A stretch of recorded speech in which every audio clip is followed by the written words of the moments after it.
In this video, I'm going to walk you through the most efficient 15-minute routine for your IPPT.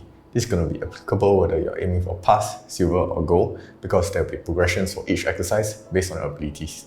Before I get into it, I just want to say a big thank you to everyone who asked questions in our previous videos.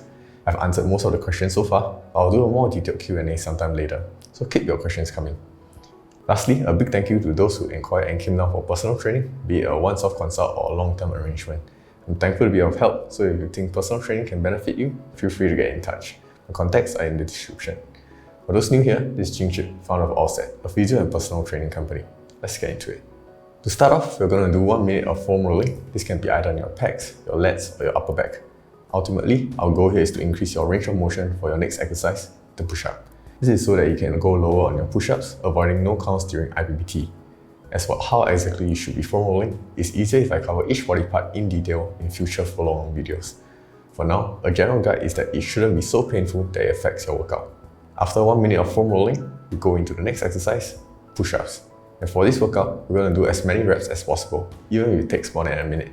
If you can't manage 5 proper push-ups yet, start off by first doing it on an incline on a stable platform or on your knees.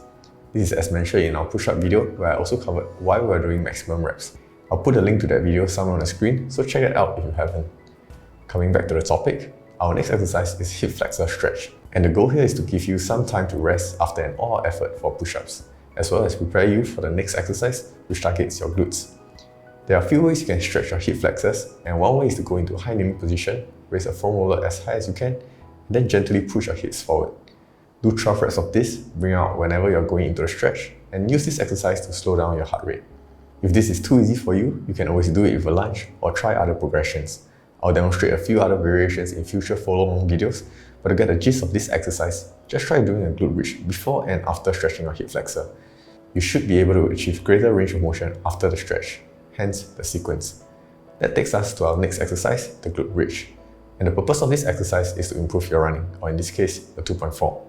We're only going to do 12 reps of this exercise, so if it's too easy, progress to tougher variations like single leg glute bridge, and then single leg deadlift, and then add thoracic spine rotation if you need. The whole idea, like I've mentioned in another video, strength training for runners, is that we progress from bilateral to unilateral exercises to prepare for plyometric exercises. The combination of strength and plyometric training will translate over to different areas of your running, and depending on your context, you need a mix of both to improve your 2.4. A simpler explanation of all this is in the strength training for runners video, and I'll put a link somewhere on the screen if you're interested. Coming back to the routine, the next exercise is sit-ups, or more specifically, something that will help you improve your sit-ups. I've not done the video on how to train for sit-ups yet, but in gist, if you're unable to do consecutive sit-ups for a minute, work on getting there by doing as many sit-ups as you can. Once your challenge becomes less of doing consecutive sit-ups for a minute, and more of increasing your sit-up speed for them to count during IPPT, work on more explosive sit-ups by first doing weighted sit-ups and then faster sit-ups. For that, you might need something like a bag of rice or some form of weights. If you don't have those in your house, you can always improvise by doing sit-ups with a foam roller above your head. Alternatively, you can sort of sit-up for leg raises to improve your hip flexor strength.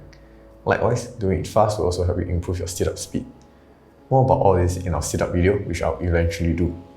We'll now move on to the next exercise, lateral squats. And the purpose of this exercise is to help you with your running. Specifically, we want to progress towards plyometric exercises, which includes hopping sideways, because running involves not only just going forward, but also less obvious lateral and rotation movements.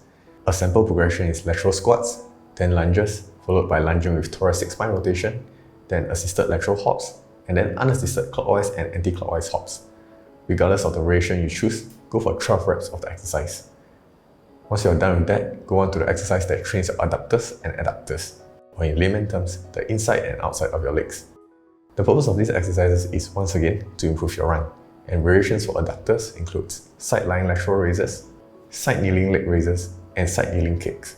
For the adductors, a sample progression is single leg side plank, runner's side plank, and Copenhagen plank. Pick the exercises most suited to your capabilities and do 12 reps of those. It will help you with your lateral movement, rotational strength, and counter rotation strength. And all these will help you handle your running better. Last but not least, we have an optional exercise in the routine, 30 single leg calf raises, alternating each side as you go along. While doing this, also add in dorsiflexion on the other foot, which means pointing your feet towards you.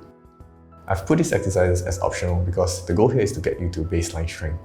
Once you have that, it usually makes more sense to do future progressions with weights. Until then, if you find doing these single leg calf raises and dorsiflexions challenging, work on them or start with doing on both legs at the same time. You need the strength when you run, or at the very least, to keep running sustainably injury-free. That brings us to the end of the routine, and for the workout, we'll be doing 2 sets of this sequence. You can take a sip of water before going back to foam rolling again, or you can just keep going.